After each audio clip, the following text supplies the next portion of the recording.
और ये देखिए लग रहा है ना एकदम बढ़िया बिस्किट। मैंने इस बिस्किट को बनाने के लिए ना तो बेकिंग का इस्तेमाल किया है और ना ही किसी भी तरीके के मशीन का इस्तेमाल किया है और बहुत ही बढ़िया हमारी बिस्किट बन करके तैयार हो गई है। ये देखिए बहुत ही खस्ती है, बाहर से हल्की सी क्रिस्पी। और इस बिस्किट की खास बात यह है कि मैंने इस बिस्किट को बनाया है गेहूं के आटे से और इसे आप लंबे समय तक के लिए स्टोर करके भी रख सकते हैं। हेलो गाइस, मैं हूं गोल्डी, मेरे किचन में आप सभी का बहुत बहुत स्वागत है। आज मैं आप लोगों के लिए लेकर आई हूं आटे की एकदम हेल्दी बिस्किट, जिसे बनाना बहुत ही आसान है और ये बिस्किट खाने में बहुत ही ज़्यादा टेस्टी लगती है।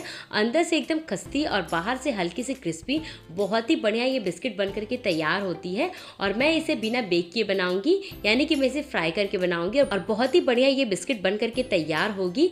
इस बिस्किट की खास बात यह है कि आप इसे काफ़ी महीनों तक स्टोर करके रख सकते हैं और इंजॉय करते हुए आप इसे खा सकते हैं।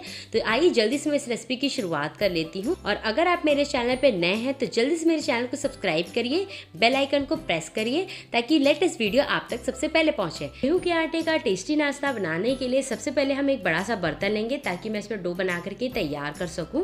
और अब इस बर्तन में मैं ऐड करने वाली हूँ गेहूं का आटा। लगभग मैं इसमें 3 कप गेहूं का आटा ऐड करूंगी। तो सबसे पहले मैं 2 कप गेहूं का आटा ऐड कर देती हूँ और अब मैं इसमें फिर से 1 कप गेहूं का आटा और ऐड करूंगी। ये वही गेहूं का आटा है जिससे आप रोटी बना करके तैयार करते हैं। आप चाहें तो इसके रिप्लेसमेंट में मैदा का इस्तेमाल भी कर सकते हैं। और साथ ही में अब मैं इसमें ऐड करने वाली हूँ आधा कप के करीब सूजी। मैंने यहाँ पे बारीक वाली सूजी का इस्तेमाल किया है। अगर आपके पास मोटी वाली सूजी है तो आप थोड़ा सा उसे मिक्सर जार में डाल करके अच्छे से ग्राइंड कर लीजिए और फिर आप उसका इस्तेमाल करिए इस रेसिपी को तैयार करने के लिए।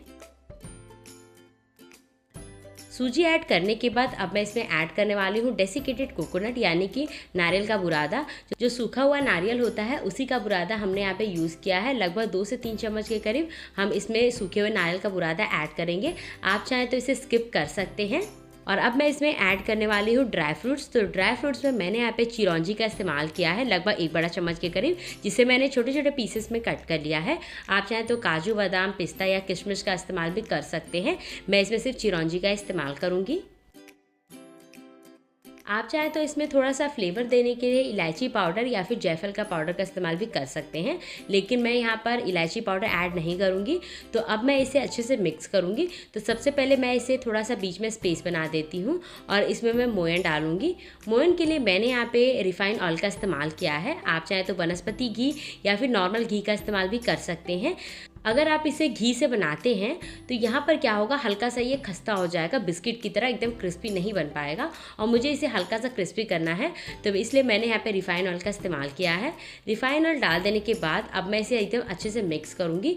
मैं इसमें थोड़ा थोड़ा रिफाइन ऑयल ऐड करूँगी ताकि रिफाइन ऑयल ज़्यादा ना यूज़ कर सकें हम। तो लगभग आधा कप हमने यहाँ पे रिफाइन ऑयल का इस्तेमाल किया है और अब मैं इसमें थोड़ा थोड़ा रिफाइन ऑयल डाल करके इसे एकदम अच्छे से मिक्स करूँगी। और ये लीजिए, थोड़ा थोड़ा करके मैंने यहाँ पे आधा कप के करीब रिफाइन ऑयल का इस्तेमाल कर लिया है और थोड़ा सा जो रिफाइन ऑयल बच गया है लगभग 2 से 3 चम्मच के करीब, ये हमने ज़्यादा लिया था। तो अब मैं इस रिफाइन ऑयल को साइड में रख देती हूँ और सभी इंग्रेडिएंट्स को फिर से एकदम अच्छे से मिक्स कर लेती हूँ। और ये लीजिए, मिक्सचर हमारा एकदम अच्छे से तैयार हो चुका है। जब अपने हाथों से आप इस तरीके से इसे प्रेस करेंगे तो कुछ इस तरीके से गुठली बन जानी चाहिए, यानी कि मोयन हमने इसमें परफेक्ट डाल दिया है। तो हमने यहाँ पे मिक्सचर को एकदम अच्छे से तैयार कर लिया है। तो अब बारी है इसे गूंथने की। तो सबसे पहले मैं लूँगी एक बड़ा सा बोल और अब इस बोल में मैं ऐड करने वाली हूँ चीनी। लगभग 1.5 कप मैं इसमें चीनी ऐड करूँगी, क्योंकि मैंने यहाँ पे 3 कप के करीब गेहूं का आटा लिया था, तो उसका आधा हम चीनी का इस्तेमाल करेंगे।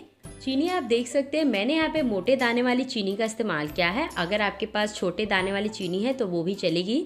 तो अब मैं इसमें ऐड करने वाली हूँ 1 कप पानी। पानी मैं इसमें ज़्यादा ऐड नहीं करूँगी क्योंकि हमें इसका एकदम बढ़िया सा डो बना करके तैयार करना है, तो इसलिए मैं इसमें सिर्फ 1 ही कप पानी ऐड करूँगी।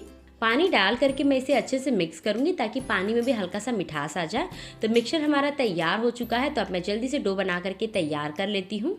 यहाँ पे मैं आपको एक छोटा सा टिप देना चाहूँगी। आप चाहें तो इन सभी इंग्रेडिएंट्स को मापने के लिए एक मेजरिंग कप ले लीजिए। अगर आपके पास मेजरिंग कप नहीं है तो आप कोई बोल या फिर ग्लास सेट कर लीजिए, उस हिसाब से इन सभी इंग्रेडिएंट्स को आप माप सकते हैं। तो मिक्सचर हमारा तैयार हो चुका है। तो अब मैं इसमें तैयार किया हुआ चीनी और पानी का घोल डालूंगी। हमें थोड़ा थोड़ा करके चीनी और पानी का घोल डालना है और इसका एकदम बढ़िया सॉफ्ट डो बना करके तैयार कर लेना है। मैंने इस बिस्किट को तैयार करने के लिए नॉर्मल पानी का इस्तेमाल किया है। आप चाहें तो दूध का इस्तेमाल भी कर सकते हैं, लेकिन अगर आप दूध का इस्तेमाल करेंगे तो आप इसे लंबे समय तक के लिए स्टोर नहीं कर सकते हैं। और अगर आप पानी का इस्तेमाल करते हैं, महीनों तक आराम से आप इसे स्टोर कर सकते हैं और एंजॉय करते हुए आप इसे खा सकते हैं। और आप देख सकते हैं कि डो अभी भी हल्का सा ड्राई है, तो अब बचा हुआ चीनी और पानी का घोल मैं फिर से इसमें डाल दूंगी और डाल करके अब मैं फिर से इसे एकदम अच्छे से गूंथ लूंगी। हमें इस डो को एकदम अच्छे से गूंथना है। इस डो को गूंथने के लिए लगभग 5 से 7 मिनट लगेंगे और एकदम बढ़िया सेमी सॉफ्ट डो हम गूंथ करके तैयार करेंगे।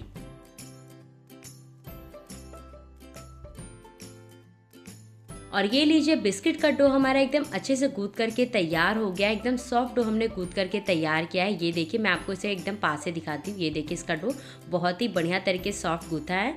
अगर आप इसे बीच में अगर आप उंगलियां इस तरीके से इसमें डालेंगे, ये देखिए एकदम अच्छे से उंगली अंदर चली जाएगी, यानी समझ जाइए कि डो हमने बहुत ही बढ़िया तरीके से गूंथ करके तैयार कर लिया है।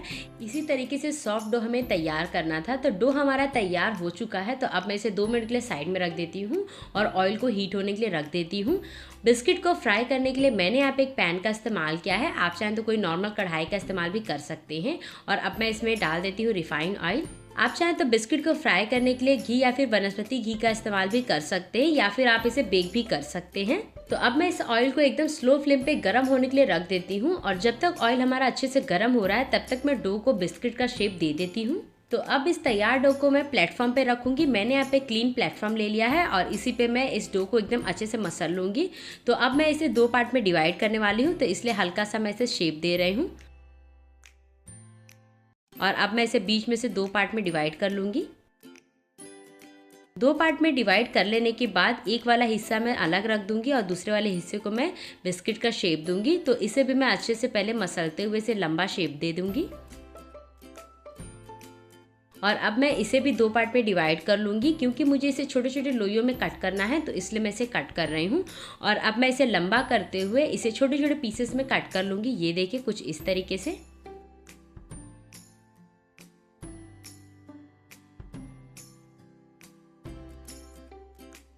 और ये लीजिए, मैंने इसे छोटे छोटे पीसेस में कट कर लिया है ताकि बिस्किट का शेप देने में हमें आसानी हो।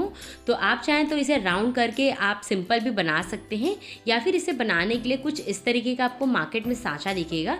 ये ठेकुआ या फिर खस्ता बनाने वाला सांचा है। इससे बहुत ही बढ़िया डिज़ाइन बनता है। इससे आप अगर ऑनलाइन परचेस करना चाहते हैं तो इसका लिंक मैं आपको डिस्क्रिप्शन में दे दूँगी, आप ऑनलाइन से परचेस कर सकते हैं। और अगर आपके पास इस तरीके का सांचा नहीं है तो मैं आपको हाथ से भी बहुत ही बढ़िया डिज़ाइन बना करके दिखाऊंगी। तो सबसे पहले मैं इसे हल्का सा ग्रीस कर लेती हूँ। आप चाहें तो बिस्किट पे हाथों से बहुत ही बढ़िया डिज़ाइन बना करके आप तैयार कर सकते हैं। तो हमने यहाँ पे सांचे को एकदम अच्छे से ग्रीस कर लिया है। तो अब मैं तैयार की लोइयों में से एक लोई लूँगी और इसे इस तरीके से राउंड शेप दूंगी। आप चाहें तो इस तरीके से राउंड शेप बना सकते हैं, ट्रायंगल शेप दे सकते हैं, जो आपको शेप पसंद हो आप उसका इस्तेमाल कर सकते हैं। लेकिन मैं इसे हल्का सा लंबा करूँगी और लंबा करने के बाद मैं इसे सांचे पे रखूँगी और अपने हथेलियों से इसे इस तरीके से दबाऊँगी। और ये देखिए, वाह, बहुत ही बढ़िया इसका डिज़ाइन है। मैं आपको इसे एकदम पास से दिखाती हूँ। और ये देखिए, बहुत ही बढ़िया बिस्किट के ऊपर डिज़ाइन बन करके तैयार हो गया है। ये तो सांचे का कमाल था, लेकिन अब अपने हाथों से भी आप बहुत ही बढ़िया डिज़ाइन बना करके तैयार कर सकते हैं। तो आइए मैं आपको वो भी बता देती हूँ। और ये लीजिए, मैंने यहाँ पे कुछ बिस्किट्स के ऊपर सांचे वाली डिज़ाइन बना ली है। तो अब बारी हाथों से बनाने की। और ये लीजिए, मैंने यहाँ पे फिर से एक तैयार की हुई लोई ले ली है और इसे हल्का सा मैं लंबा शेप दूंगी और इसे हल्का सा प्रेस करूँगी, बहुत ज़्यादा नहीं। और इसके ऊपर डिज़ाइन देने के लिए मैंने फोक का इस्तेमाल किया है। इस फोक पे मैंने पहले से ही हल्का सा ऑयल लगा लिया था ताकि एकदम बढ़िया डिज़ाइन बन करके तैयार हो। तो मैं इसे कुछ इस तरीके से इसके ऊपर प्रेस करूँगी। ये देखिए, पहले मैं इसे लंबे की तरफ प्रेस करूँगी। ये देखिए, कुछ इस तरीके से। और अब मैं इसे हल्का सा स्क्वायर बनाने के लिए इसे कुछ इस तरीके से प्रेस कर दूंगी। और ये लीजिए, आप चाहें तो कुछ इस तरीके से डिज़ाइन भी बना सकते हैं, या फिर अगर आप फोक का इस्तेमाल नहीं करना चाहते हैं तो आप माचिस की तीली या टूथपिक का इस्तेमाल भी कर सकते हैं। और ये लीजिए, मैंने यहाँ पे 2 डिज़ाइन बना लिया है। तो अब मैं आपको तीसरा डिज़ाइन भी बना करके दिखाती हूँ। तो अब मैं इस छोटे से लोई को फिर से लूँगी और इसे इस तरीके से राउंड शेप दूँगी। राउंड शेप देने के बाद मैं इसे इस फोक से ही इस तरीके से इसे हल्का हल्का कट लगाते जाऊँगी, आधा आधा। ये देखिए। और ये लीजिए, मैंने यहाँ पे बिना सांचे से ही एक और शेप वाली बिस्किट तैयार कर ली है। आपने देखा कि कितना आसान है इसे भी बनाना। तो मैंने यहाँ पे आपको 3 तरीके की शेप बताई। एक मैंने यहाँ पे सांचे का इस्तेमाल किया था और 2 मैंने फोक के इस्तेमाल से शेप दिया है। फिर से मैं इस डो को हल्का सा लंबा करूँगी और इसे हल्का सा फ्लैट करने के बाद एक नाइफ से इस तरीके से मैं कट लगाती जाऊँगी। याद रखिए, कट हमें हल्का सा आधा लगाना है। ये देखिए कुछ इस तरीके से। अगर हल्का सा नाइफ चिपके तो आप उसमें हल्का सा ऑयल भी लगा सकते हैं। और ये देखिए, मैंने इसे बहुत ही बढ़िया शेप दे दिया है। तो इसी तरीके से आप चाहें तो बिस्किट बना सकते हैं या फिर आप सांचे का इस्तेमाल कर लीजिए। तो मैं इसी तरीके से सारे बिस्किट को बना करके तैयार कर लूँगी। और ये लीजिए, मैंने यहाँ पे डो से बहुत ही बढ़िया बिस्किट बना करके तैयार कर लिए हैं। तो अब बारी इन्हें फ्राई करने की। तो आई जल्दी से मैं इन्हें फ्राई कर लेती हूँ। और ये लीजिए, बिस्किट को फ्राई करने के लिए हमने यहाँ पे पहले से ही ऑयल को गर्म होने के लिए रख दिया था और ऑयल में से अच्छी खासी हीट आ रही है। और मीडियम फ्लेम पे मैं इन सारे बिस्किट को फ्राई करूँगी। ये देखिए, मैं एक एक करके बिस्किट को डाल देती हूँ। आप देख सकते हैं कि ऑयल बहुत ज़्यादा गर्म नहीं है और ऑयल हमेशा मीडियम ही गर्म होना चाहिए ताकि बिस्किट हमारे एकदम अच्छे से फ्राई हो जाए। अगर आप इसे हाई फ्लेम पर फ्राई करेंगे तो ये ऊपर से जल जाएंगे और अंदर से कच्चे रह जाएंगे। तो इसलिए हमें इसे मीडियम फ्लेम पर आराम से सेकना है। और ये लीजिए, बिस्किट हमारे एक तरफ से हल्के हल्के सिक रहे हैं। तो एक साइड को सेकने के लिए हमें लगभग 2 से 3 मिनट लगेंगे मीडियम फ्लेम पे। फिर उसके बाद मैं इसे पलट करके दूसरे तरफ से भी सेक लूँगी। और ये लीजिए गाइस, बिस्किट हमारी एक तरफ से बहुत ही अच्छे से सिक चुकी है। तो अब मैं इसे पलट लेती हूँ। और ये देखिए, बहुत ही बढ़िया इसका कलर आया है। जैसा हल्का गोल्डन ब्राउन कलर होना चाहिए उसी तरीके से। तो अब मैं इसे पलट लेती हूँ और दूसरी तरफ से भी एकदम अच्छा कलर आने तक सेक लूँगी। और ये लीजिए गाइस, एक बैच के बिस्किट हमारे एकदम अच्छे से फ्राई हो चुके हैं। दोनों तरफ से इसका कलर बहुत ही अच्छा आ गया है। ये देखिए, बहुत ही बढ़िया इसका कलर आया है। तो अब मैं इसे इस ऑयल में से बाहर निकाल लेती हूँ और एक टिश्यू पेपर पे रख लेती हूँ। और इसी तरीके से मुझे सारे बिस्किट को फ्राई करना है। आप चाहें तो इसका कलर हल्का सा डार्क भी कर सकते हैं या फिर आप इसे हल्का सा और लाइट कलर भी कर सकते हैं। मैंने यहाँ पे मीडियम ही रखा है। तो अब मैं इसे ऑयल में से बाहर निकाल लेती हूँ। और ये देखिए गाइस, बिस्किट हमारे बहुत ही अच्छे से फ्राई हो गए हैं। कितना अच्छा इसका कलर आया है। बाहर से एकदम क्रिस्पी और अंदर से एकदम खस्ते बिस्किट बनकर के तैयार हुए हैं। आप इसके डिज़ाइन को देख सकते हैं, कितने अच्छे से उभर कर आया है। बहुत ही अच्छा दिख रहा है गाइस। तो इसी तरीके से मैं सारे बिस्किट को फ्राई कर लूँगी।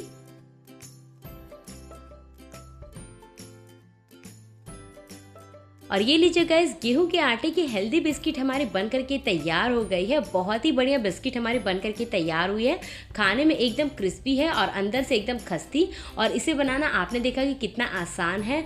और इस बिस्किट की खास बात यह है कि आप इसे महीनों तक स्टोर करके रख सकते हैं। तो आप इस हेल्दी बिस्किट को आज ही बनाइए, क्योंकि इसे बच्चों से लेकर बड़ों तक सभी को बहुत ज़्यादा पसंद आएगी। ये हेल्दी स्नैक्स बहुत ही टेस्टी लगता है खाने में। अगर आप इसे एक बार बनाएंगे तो यकीनन आप इसे बार बार बनाएंगे और इसे स्टोर करके रखेंगे। तो इस रेसिपी को आप आज ही ट्राई करिए और कमेंट पे मुझे ज़रूर लिख के बताइए कि आपको ये रेसिपी कैसी लगी। सो गाइस, अगर आपको ये वीडियो अच्छा लगे तो जल्दी से मेरे वीडियो को आप लाइक करिए, ज़्यादा से ज़्यादा इसे सभी सोशल मीडिया पे शेयर करिए।